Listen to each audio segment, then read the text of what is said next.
एक पुरानी कहावत है कि प्यासे को ही कुएं के पास जाना पड़ता है, लेकिन कुछ भाग्यवादियों का मानना है कि भाग्य कुएं को प्यासे के पास ले आता है।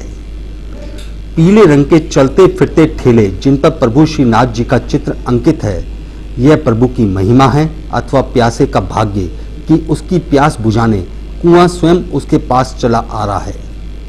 नहीं, यह एक व्यक्ति का भगीरथी प्रयास है। उसकी वर्षों की लगन व निष्ठा का परिणाम है कि आज ताज नगरी आगरा में पीली ठेलों व प्याऊओं का एक विशाल संजाल बिछा हुआ है। श्रीनाथ जी जल सेवा आगरा के लिए यह नाम चिर परिचित होकर एक ऐसी संस्था का रूप धारण कर चुका है। ना कोई अध्यक्ष और ना ही कोई महामंत्री, फिर भी लगातार पिछले 18 वर्षों से यह संस्था प्यासों के अधरों को तृप्त करने के निष्काम कार्य अथवा सेवा में तल्लीन है। नगर के प्रमुख बाजार हों अथवा महानगर की धड़कन व व्यस्तम मार्ग MG रोड, यह जल सेवा हर जगह दिखाई दे रही है। पहले तो केवल स्थायी प्याऊ ही थी, लेकिन अब सचल प्याऊ भी शहर के उन भागों में दिखाई देती है जहां शीतल जल की आवश्यकता महसूस की जाती है। देखा जाए तो बिना किसी सरकारी अथवा प्रशासनिक सहायता से नगर वासियों की मदद से नगर वासियों के लिए यह संस्था कार्य कर रही है। आगरा के एकमात्र स्पोर्ट्स स्टेडियम में कोई खेल प्रतियोगिता चल रही हो या फिर मंडी स्तर में मतगणना का कार्य अथवा शहर के किसी भी भाग में कोई सम्मेलन या आयोजन, हर जगह प्यासों के चेहरे पर दमक लाने के कार्य में तल्लीन है श्रीनाथ जल सेवा। श्रीनाथ जल सेवा को हम एक अभियान की संज्ञा भी दे सकते हैं, जिसे केवल एक ही व्यक्ति संचालित कर रहा है, वह है बांकेलाल माहेश्वरी। यह बात दूसरी है कि उसकी सेवा अब एक ऐसा भरोसेमंद नाम बन चुकी है कि आवश्यकता पड़ने पर महानगर की हर उदारमना दानी स्वयं प्रेरणा से अभियान को गति देने के कार्य में खुद ब खुद जुट जाता है।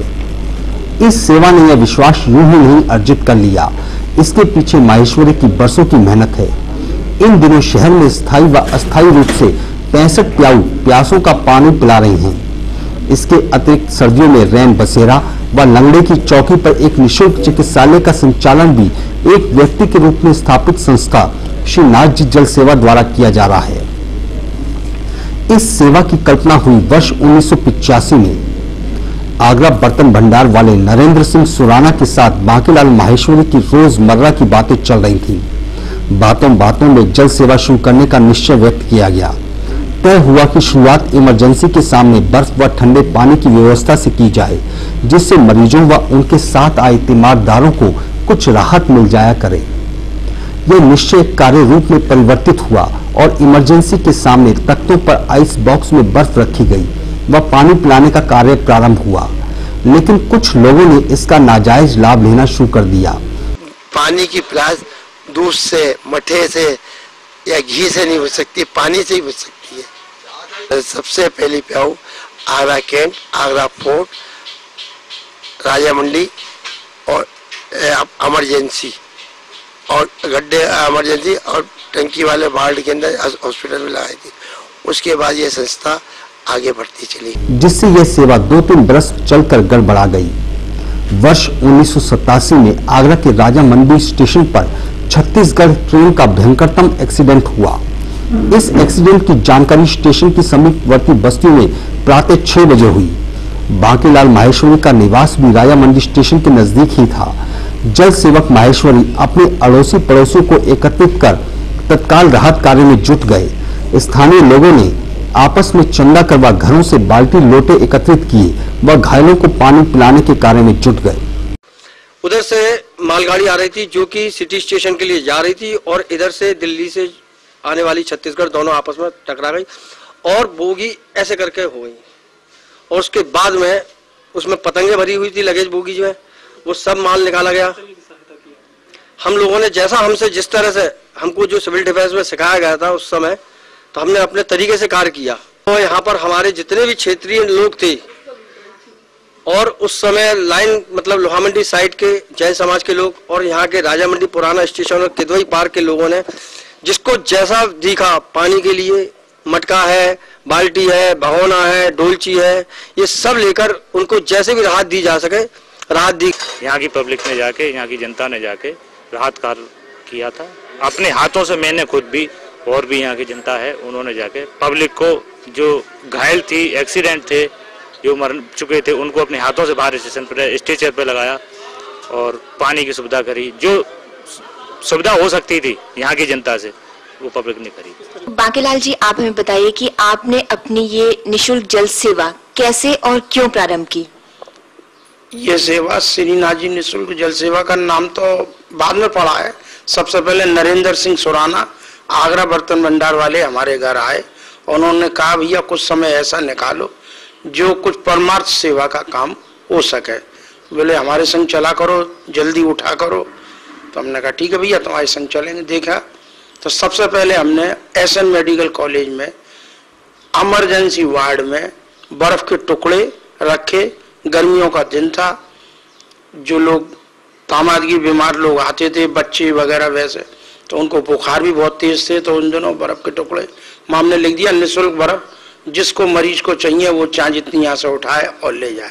तभी हमने 2-4 बाल्टियां पानी की भी सर्विस करी, सुराई भी रखी। उनसे देखा कि लाभ कम पहुंच रहा है, तो वहां पे आइस बॉक्स के 5-7 डिब्बे हमने लगाए। तो उस समय कौन कौन लोग आपके साथ में थे? नरेंद्र सिंह सुराना, आगरा बर्तन भंडार के मालिक, और मैं था। तो आपने अकेले ही दोनों ने अपने इस कार्य को शुरू किया? अकेले हम इन दोनों ने कार्य को शुरू किया।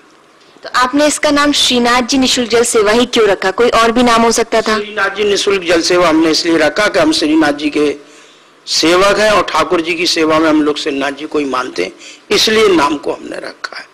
और किसी जनता जनार्दन के नाम को नहीं रखा। लोग कहते तो है कि भैया प्याऊ पे हमारा नाम लिखवा दो, पैसे ले लो, लेकिन नहीं, ठाकुर जी का नाम ही लिखा जाएगा।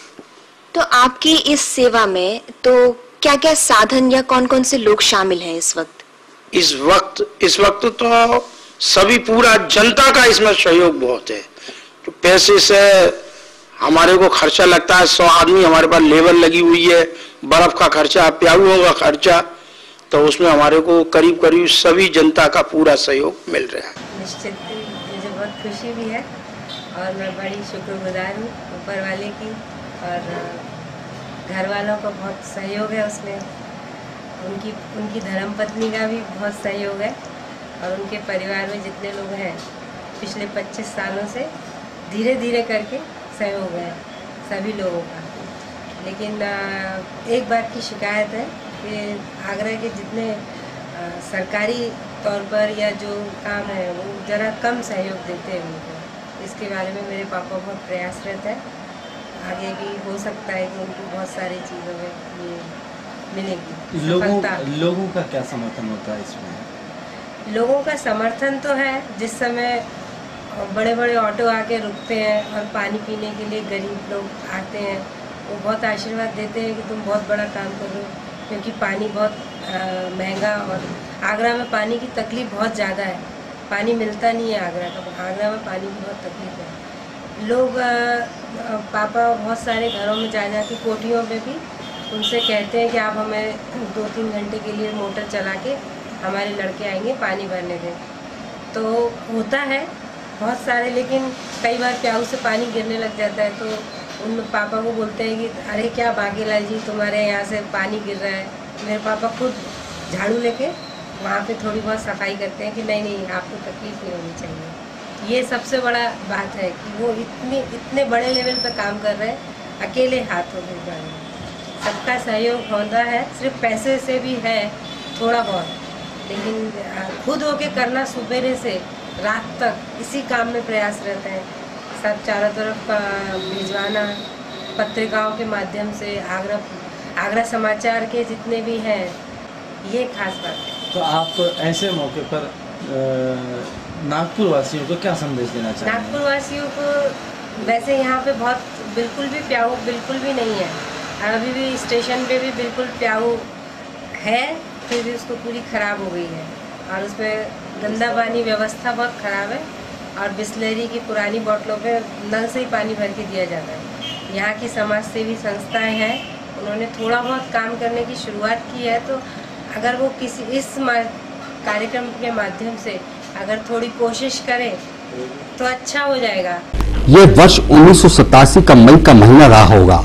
एक्सीडेंट की घटना तो आई गई हो गई, एक्सीडेंट के समय एकत्रित किए गए बाल्टी लोटों का क्या उपयोग हो। स्थानीय निवासियों में से जो 10-12 लोग जल सेवा के माध्यम से पुण्य कमाने के इच्छुक थे, उन्होंने तय किया कि वह प्रातः 9 बजे से पहले व शाम 5 बजे के बाद राया मंडी स्टेशन पर आने जाने वाली रेलगाड़ियों के यात्रियों को पानी पिलाकर जल सेवा करेंगे।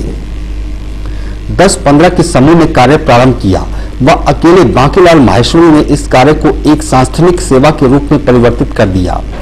उस समय बांकीलाल माहेश्वरी की उम्र लगभग 38 वर्ष रही होगी। स्टेशन पे पानी पिलाने के साथ साथ बांकीलाल माहेश्वरी ने प्रण किया कि वह इस सेवा का विस्तार करेंगी। राजस्थान स्थित श्री नाथ द्वारा में स्थापित श्री नाथ जी मंदिर के अनन्य भक्त बांकीलाल माहेश्वरी ने तय किया कि प्रभु श्री नाथ जी के नाम से जल सेवा प्रारंभ की जाए। प्रभु की प्रेरणा थी व आशीर्वाद बांकीलाल जल सेवक के रूप में ख्याति प्राप्त हो गए। श्री नाथ जी जल सेवा ऐसी संस्था है जिसका ना तो कोई रजिस्ट्रेशन है और ना ही कोई पदाधिकारी।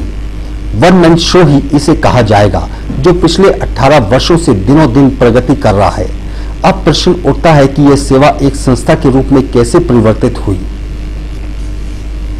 तो आपने इसका क्या रजिस्ट्रेशन करवाया है? रजिस्ट्रेशन हमने नहीं करवाया, क्योंकि रजिस्ट्रेशन करवाने में 11 आदमियों का एक आध बार गए भी थे वकील के पास बात करने के लिए, तो उन्होंने कहा भाई मंत्री संतरी और ये सब लोग कौन कौन बनेगा। तो फिर आपस में सब लोगों का यही हुआ कि इस संस्था को कोई जरूरत नहीं है, बगैर इसके ही बनाई जाए तो ज्यादा अच्छा, क्योंकि ये एक अपने आप में एक सेवा है। इसके लिए कोई लाभ आप लोग अपने व्यक्तिगत रूप से नहीं ले रहे? नहीं, इसके लिए हम कोई भी प्रशासन का तो हमें किसी प्रकार का कोई सहयोग है ही नहीं, और जनता के सहयोग से ये चल रही है, इसलिए रजिस्ट्रेशन कराना हमने उचित। इस सेवा ने एक संस्था का रूप गठित किया वर्ष 1993-94 में, जब दिल्ली में प्रेरणा संस्था, जो कि प्रेरणा के नाम से राजधानी में प्रेरणा प्याऊओं का संचालन कर रही थी, उससे 5 प्याऊ खरीद कर आगरा लाए गए। उस समय एक प्याऊ की कीमत 10-11 हजार रुपए के लगभग रही होगी। उस प्याऊ में पानी फिल्टर्ड होकर आता था व नीचे भी पानी एकत्रित होने की व्यवस्था थी। यह प्याऊ मैकेनाइज्ड थी व ऑटोमेटिक चलती थी। इस पर कोई आदमी बैठने की इस पर किसी आदमी को बिठाने की आवश्यकता नहीं थी। लेकिन हम हिंदुस्तानियों की आदत है कि जब तक कोई रोका टोकी ना हो तब तक कोई व्यवस्था सुचारू रूप से नहीं चल सकती। मैकेनाइज्ड व्यवस्था का दुरुपयोग होने लगा। पीने के पानी से लोग हाथ मुंह धोकर व नाक साफ करने लगे, जिससे यह व्यवस्था टिकाऊ सिद्ध नहीं हुई। यह व्यवस्था आगे कैसे बढ़ी, इसके लिए क्या कभी धन की कमी महसूस नहीं हुई? जानते हैं बांकीलाल माहेश्वरी से। आगे आपको अपनी इस सेवा को या इन योजनाओं को चलाने के लिए आपकी क्या अपनी व्यक्तिगत क्या योजनाएं हैं? व्यक्तिगत योजना तो ये है कि श्रीनाथ जी निःशुल्क जल सेवा से और लोगों ने कईयों ने प्रेरणा लेनी है, और बाहर भी कई जगह प्याऊएं खुली हैं, लेकिन जल सेवा के पास अभी तक कोई ऐसा आदमी नहीं आया कि वो इसको चला सके, कि बाद में इसको भी देख सके करके। तो जल सेवा जब तक ठाकुर जी चला रहे हैं, जब तक चल रही है। आपने अपनी तरफ से इसके लिए कुछ नहीं सोचा हुआ कि आपको इसको कैसे आगे बनाए रखना है, या आपके बाद आपको कैसे इसको बढ़ाना है? इसके बाद हमने तो ठाकुर जी पे सोच रखा है, जब तक हमारे शरीर में जान है तब तक तो हम करेंगे ही, उसके बाद ठाकुर जी जैसा चाहेंगे वैसा होगा। आज बोतल बंद पानी यानी कि आम भाषा में बिस्लरी युग में गरीब व आम जन स्वच्छ जल पीने से वंचित है। ऐसी स्थिति में लू के थपेड़ों व भीषण गर्मी के बीच बांकीलाल माहेश्वरी ने राहगीरों के लिए 60 से अधिक प्याऊओं की व्यवस्था कर रखी है, जिसमें 30 स्थायी हैं व 30 मोबाइल प्याऊ हैं। एक स्थायी प्याऊ का प्रतिदिन का खर्चा 150 से 200 रुपए व सचल प्याऊ का प्रतिदिन खर्चा 100 रुपए के आसपास आता है, जिसमें बर्फ व लेबर का खर्चा शामिल है। प्याऊओं के खर्चे की सभी व्यवस्थाएं शहर के उदारमना लोगों से प्राप्त दान से होती हैं, लेकिन फिर भी रख रखाव में कई परेशानियां आती हैं। आपको अपने इस सेवा को चलाने के लिए किस तरह की आपको मदद मिल रही है, या फिर आप किस तरह की मदद चाहते हैं जो प्रशासन या जनता आपको कर सके? मदद तो हमने कई बार प्रशासन के सामने भी बात रखी थी कि अगर हमें प्रशासन जगह दे तो हम पक्की प्याऊएं बनवा दें। जनता के लोगों में से कुछ धनवान लोग ये कहते हैं कि भाई पक्की प्याऊ बन जाए जिसमें 12 महीने की सेवा चले और वो अच्छी रहे, लेकिन प्रशासन का इस ओर कोई ध्यान नहीं है और कई जगह मिलने का भी नहीं है साधन। दूसरी बात है, हमें सबसे बड़ा कष्ट ये है कि जल सेवा के पास हमने 10 साल से ये बात, जब भी कभी कोई उद्घाटन के लिए बड़े लोग आए तो हमने एक ही बात बोली कि भैया हमारे पास जगह नहीं है जिससे रिक्शे, प्याऊ, ड्राम और जल सेवा का जो भी कुछ सामान है, 3 व्हीलर जो बर्फ सप्लाई करता है उसको रखने के लिए हमें कहीं जगह कोई 2 गज दे देवे तो हम ये सुविधा रख दें। लेकिन अभी हमारी गाड़ी लावारिस की तरह से पड़ी रहती है। जब सीजन चालू होता है तो आपको यहाँ पे प्रशासन से थोड़ी तकलीफ है? हाँ, बहुत। इन प्याऊओं के माध्यम से 100 से अधिक लोगों को रोजगार भी मिला हुआ है। श्रीनाथ जल सेवा द्वारा चलाया जा रहा सामाजिक सेवा यहीं तक नहीं है। इस संस्था द्वारा जहां गर्मी में सूखे अधरों को तृप्त किया जा रहा है, वहीं सर्दी के मौसम में जब हड्डी को कपा देने वाली शीत लहरें चल रही होती हैं, तब आगरा के सभी प्रमुख चौराहों पर रात्रि विश्राम के लिए रैन बसेरों की व्यवस्था भी श्रीनाथ जल सेवा द्वारा की जाती है। इन रैन बसेरों में वह लोग आश्रय लेते हैं जो बहुत निर्धन तबके से ताल्लुक रखते हैं। इन रैन बसेरों में निःशुल्क ओढ़ने और बिछाने को रजाई गद्दों की व्यवस्था की जाती है। रैन बसेरों में रात्रि का आश्रय पाने वालों के लिए तापने को अलावा सुबह चाय व नाश्ते की भी निःशुल्क व्यवस्था रहती है। इन रैन बसेरों की शुरुआत 5 आश्रय स्थलों से हुई थी, जो अब बढ़ के 11 की संख्या तक पहुंच चुके हैं। ये रैन बसेरे मुख्यतः मानसिक चिकित्सालय, emergency, Agra college, saint John's college चौराया, राया मंडी व आगरा कैंट स्टेशन पर लगाए जाते हैं। इन रैन बसेरों में प्रति वर्ष नए रजाई गद्दे इस्तेमाल किए जाते हैं व पुराने दान में दे दिए जाते हैं। श्रीनाथ जल सेवा द्वारा चलाई जा रही अन्य व्यवस्थाओं के बारे में संचालक का कहना है। जल सेवा रैन बसेरे के अलावा भी कुछ क्या अन्य तरीके की सेवाएं आपने चला रखी है शहर में? जल सेवा के अलावा, रैन बसेरे के अलावा हमारी एक मोक्ष विमान गाड़ी हमने 5 साल पहले से चालू करी है, जो एसएन मेडिकल कॉलेज में खड़ी करते हैं। उसको लावारिस लाशें विद्युत शवगृह तक पहुंचाते हैं। उसके अंदर भजन कीर्तन करते हुए लाश को विद्युत शवगृह में ऊपर से केवड़ा और गुलाब जल छिड़का जाता है और वो विद्युत शवगृह तक पहुंचाते हैं। तीसरा काम हमारा लंगड़े की चौकी पे श्रीनाथ जी निःशुल्क दवाखाना है, जहाँ 5 रुपए का पर्चा दवा दी जाती है और उसको डॉक्टर साहब देखते हैं। तो लंगड़े की चौकी के अलावा भी और कहीं पर है? एक ही दवाखाना है, क्योंकि खर्चे के अभाव के हिसाब से जैसा पैसा आता है उसी हिसाब से हम अपना खर्चा करते हैं। इसमें रोकड़ में हमारे पास ना कोई बचता है ना हमारा कुछ लगता है। श्रीनाथ जल सेवा सामाजिक सेवाओं में नित्य नए सोपान प्राप्त कर रही है। बेशक इन सेवाओं के लिए माहेश्वरी का श्रेय तो जाते ही है, साथ ही नमन महानगर के उन नागरिकों को जो बिना किसी शोर शराबे व गुप्त तरीके से श्रीनाथ जल सेवा को आर्थिक सहयोग देते हैं, क्योंकि बिना आर्थिक सहयोग के कोई कार्य नहीं चल सकता। साथ ही जरूरत होने पर स्वयं सेवा को भी सदा तत्पर रहते हैं। सत्य ही यह एक ऐसी साधना है जो साधनहीनों को बाहें प्रसार सदा सेवा देने को तत्पर है। शत शत नमन श्रीनाथ जल सेवा के लिए, एक ऐसा परोपकार जो सैकड़ों हजारों पे उपकार कर रहा है।